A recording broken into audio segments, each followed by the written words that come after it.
আসসালামু আলাইকুম। আপনারা হয়তো হাতি আর পিঁপড়ার সেই গল্পটা শুনেছেন, যে হাতিকে কিভাবে পিঁপড়া পানিতে চুবায়। এবার কলিকাতা থেকে ভারতীয়দের জন্য ভিসা সীমিত করছে বাংলাদেশ। তো বিপদে বলে যে যতটুকু সামর্থ্য আছে ততটুকু সে চেষ্টা করবো, যার তার ক্ষমতা ধরে রাখার। তারই পরিপ্রেক্ষিতে এবার কলিকাতা থেকে ভারতীয়দের জন্য ভিসা সীমিত করলো বাংলাদেশ। বাংলাদেশের জাতীয় পতাকা অবমাননা ও ভারতীয় সংবাদ মাধ্যমগুলোর অপপ্রচারের কয়েকটি ইস্যুতে দুই দেশের মধ্যে সম্পর্ক চরম উত্তেজনায় বিরাজ করছে। এ পরিপ্রেক্ষিতে ভারতীয়দের জন্য ভিসা সীমিত করা হয়েছে। দুই দেশের সম্পর্ক ইতিহাসে প্রথমবারের মতো এমন শক্ত পদক্ষেপে বাংলাদেশ।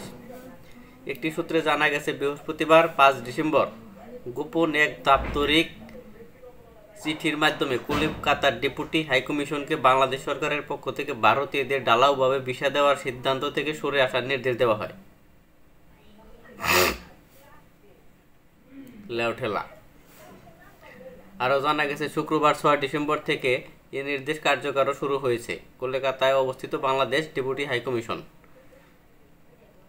এর আগে আগরতলায় ত্রিপুরায় বাংলাদেশি সহকারী হাইকমিশনে হামলা ও ভাঙচুর এবং বাংলাদেশের জাতীয় পতাকা অবমাননার পর সেখানে সব ধরনের কার্যক্রম স্থগিত করে বাংলাদেশ সরকার। এর পরিপ্রেক্ষিতে ভারতীয়দের ভিসা দেওয়া সব ধরনের প্রক্রিয়া বন্ধ করে দেওয়া হয়। প্রসঙ্গত ৫ আগস্ট ছাত্র জনতার অভ্যুত্থানের শেখ হাসিনা সরকারের পতনের পর দেশে অরাজনৈতিক সহিংসতার ঘটনা ঘটে। এসব ঘটনাকে অতিরঞ্জিত করে প্রচার করে ভারতীয় কয়েকটি গণমাধ্যম। রাষ্ট্রদ্রোহ মামলায় সাবেক ইসকন নেতা চিন্ময় দাস কৃষ্ণ দাসকে গ্রেপ্তার হওয়ার পর ভারতীয় গণমাধ্যমের অপপ্রচার বেড়ে যায়। এতে বাংলাদেশের বিরুদ্ধে গিয়ে ক্ষুব্ধ হন দেশের হিন্দুত্ববাদী বিভিন্ন সংগঠনের উগ্রপন্থীরা। সেখানকার বিভিন্ন স্থানে বাংলাদেশের বিরুদ্ধে বিক্ষোভ হতে থাকে। এর ধারাবাহিকতায় গত ২ ডিসেম্বর ত্রিপুরা রাজ্যের আগরতলায় অবস্থিত বাংলাদেশের হাইকমিশনে হামলা চালায় হিন্দুত্ববাদী সমিতির সদস্যরা। এক পর্যায়ে বিক্ষোভকারীরা সহকারী হাইকমিশনের ভিতরে ঢুকে হামলা করে এবং বাংলাদেশের জাতীয় পতাকা নামিয়ে ফেলে ও ছিঁড়ে ফেলে দেয়। পরে ভবনের সামনে থাকা সাইনবোর্ড ভেঙে আগুন ধরিয়ে দেয়। অন্যদিকে মুম্বাই ও কলকাতা হাইকমিশনের বাইরেও বিক্ষোভ করেছে হিন্দুত্ববাদীরা। আগরতলার ঘটনায় বাংলাদেশের ক্ষুব্ধ প্রতিক্রিয়া জানান এবং পুঙ্খানুপুঙ্খ তদন্তের মাধ্যমে দোষীদের বিচারের দাবি তোলে। পাশাপাশি ঢাকায় ভারতের হাইকমিশনার প্রণয় বার্মাকে স্বরাষ্ট্র মন্ত্রণালয়ে তলব করা হয়। যদিও ভারত সরকার ঘটনাটি নিয়ে দুঃখ প্রকাশ করেছে। অনিরাপত্তা উদ্বেগের কারণে পররাষ্ট্র মন্ত্রণালয় আগরতলায় সহকারী হাইকমিশনের কনসুলার সেবা অনির্দিষ্টকালের জন্য বন্ধ করেছে।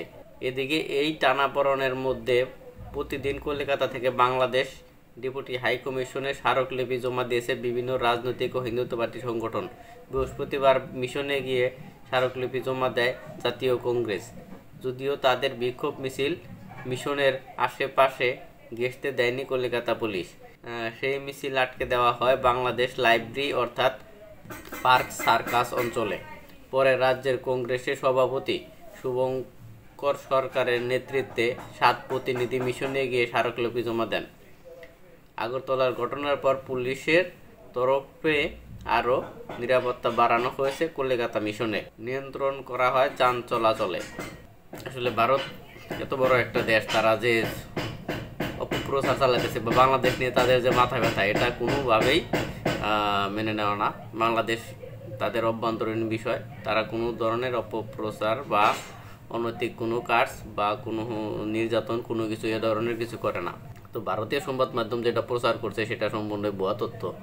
তারা কিভাবে এত ভুয়া তথ্য বা ভুয়া নিউজ প্রচার করে এটা একমাত্র তারাই জানে। এটা পৃথিবীর কোনো দেশে কোনো কারো পক্ষে এভাবে প্রচার করা সম্ভব হইতো না।